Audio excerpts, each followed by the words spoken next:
आप सभी को पता होगा, हमारी संस्कृति में जब कोई नया घर लेता है, कहीं नई दुकान लेता है, नई गाड़ी लेता है या कुछ भी लेता है, तो उसकी पूजा की जाती है। सबसे पहले उसकी पूजा की जाती है बुरी नज़र से बचाने के लिए।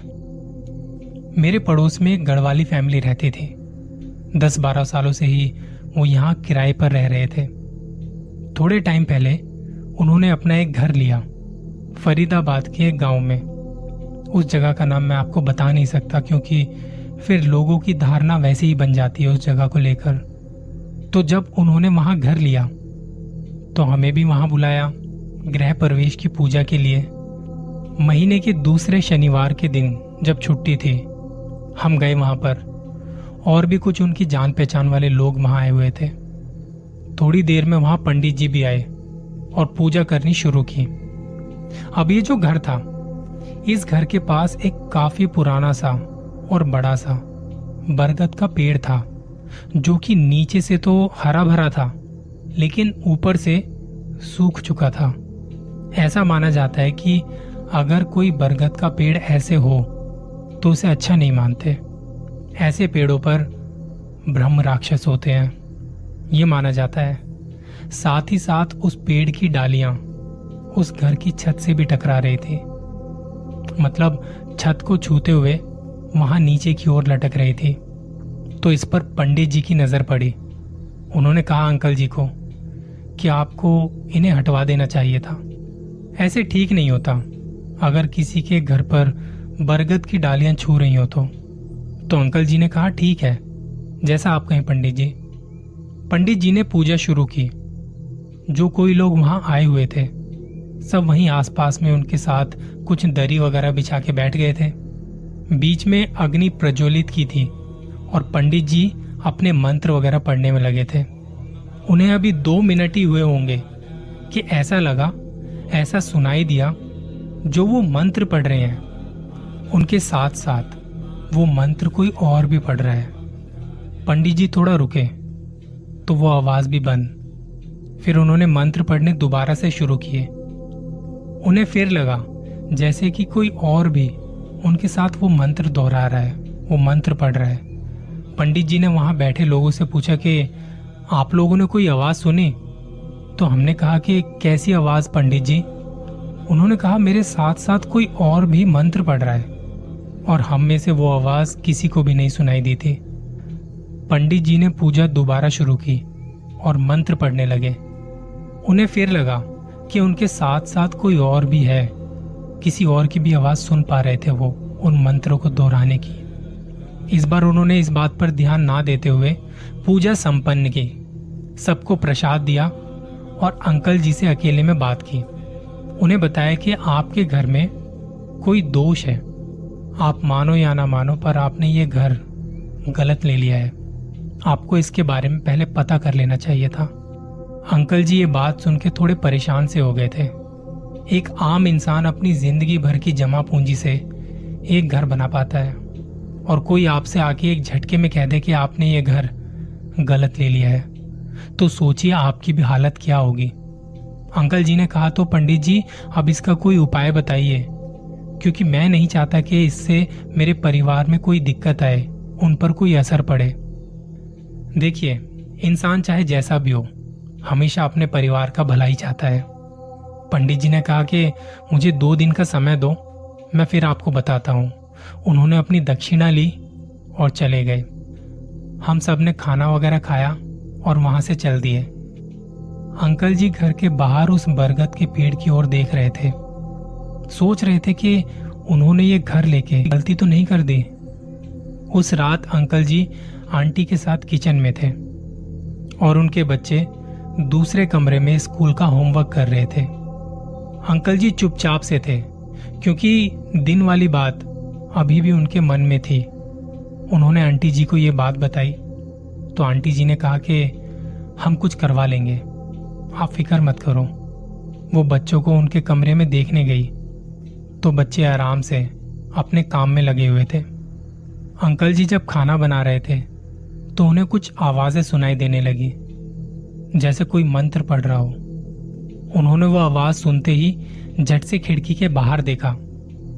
बरगद का पेड़ चुपचाप एकदम शांत खड़ा था। उसके नीचे किसी ने दिया जलाया हुआ था। अंकल जी ने यहां वहां देखा पर कोई नजर नहीं आया, मगर उनके कानों में वो आवाज अभी भी गूंज रही थी। पीछे से आंटी आई। क्या हुआ, आप यहाँ क्यों खड़े हो? कुछ नहीं, बस ऐसे ही कुछ देख रहा था। खाना बना के बच्चों के साथ खाना खाया और फिर सोने चले गए।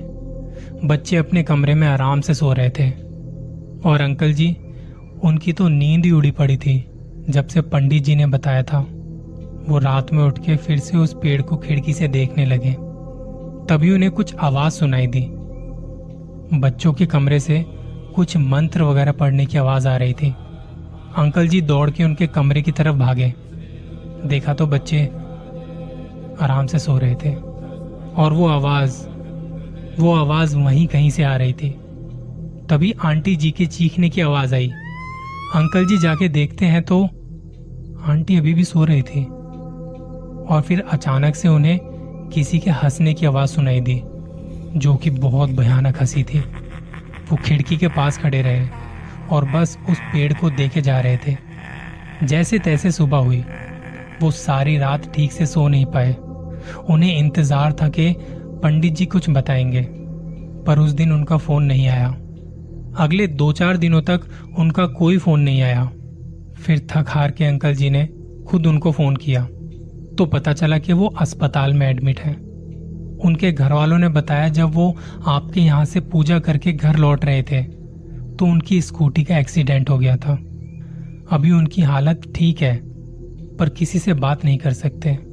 आपको कुछ जरूरी काम है तो थोड़ा इंतजार कीजिए, पहले वो थोड़ा ठीक हो जाए। और अंकल जी ऊपर से भी हरा भरा होने लगा। रात ठीक से सो नहीं पाए। उन्हें इंतजार था कि पंडित जी कुछ बताएंगे, पर उस दिन उनका फोन नहीं आया। अगले 2-4 दिनों तक उनका कोई फोन नहीं आया। फिर थक हार के अंकल जी ने खुद उनको फोन किया तो पता चला कि वो अस्पताल में एडमिट हैं। उनके घर वालों ने बताया जब वो आपके यहाँ से पूजा करके घर लौट रहे थे तो उनकी स्कूटी का एक्सीडेंट हो गया था। अभी उनकी हालत ठीक है पर किसी से बात नहीं कर सकते। आपको कुछ जरूरी काम है तो थोड़ा इंतजार कीजिए, पहले वो थोड़ा ठीक हो जाए। और अंकल जी ने फोन काट दिया। उन्हें समझ नहीं आ रहा था कि ये सब क्या हो रहा है उनके साथ। पिछले 2-4 दिन बड़े मुश्किल से बीते थे। रात होने को थी। जैसे जैसे रात होती अंकल जी को फिक्र होने लगती, क्योंकि हर रात वहां कुछ ना कुछ अजीब हो रहा था।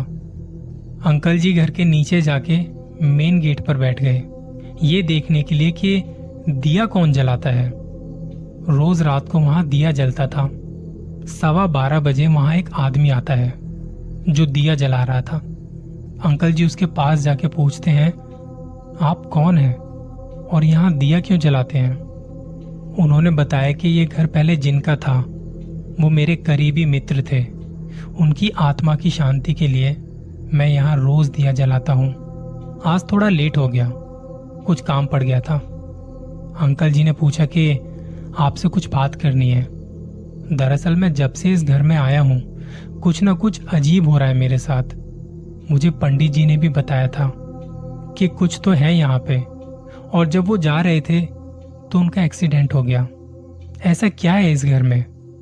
तो उस आदमी ने बताया कि इस घर में आपसे पहले भी कई लोग रहने आए हैं, पर कोई ज्यादा दिन तक रुक नहीं पाया। किसी के साथ कुछ हो जाता था, किसी के साथ कुछ। मेरे मित्र ने कभी किसी का बुरा नहीं चाहा, पर लोगों ने उसकी शराफत का बहुत फायदा उठाया। शायद यही वजह है कि अब उसकी आत्मा नहीं चाहती कि इस घर में कोई रहे।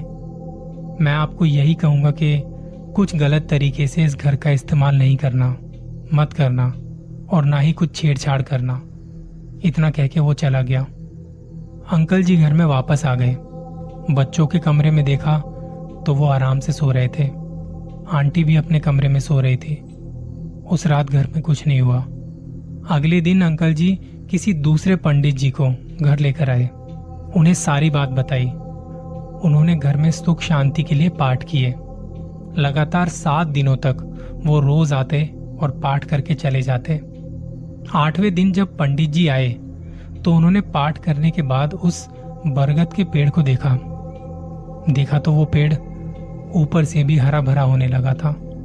पंडित जी ने कहा कि अब मुझे नहीं लगता कि मुझे यहाँ पे आने की जरूरत है।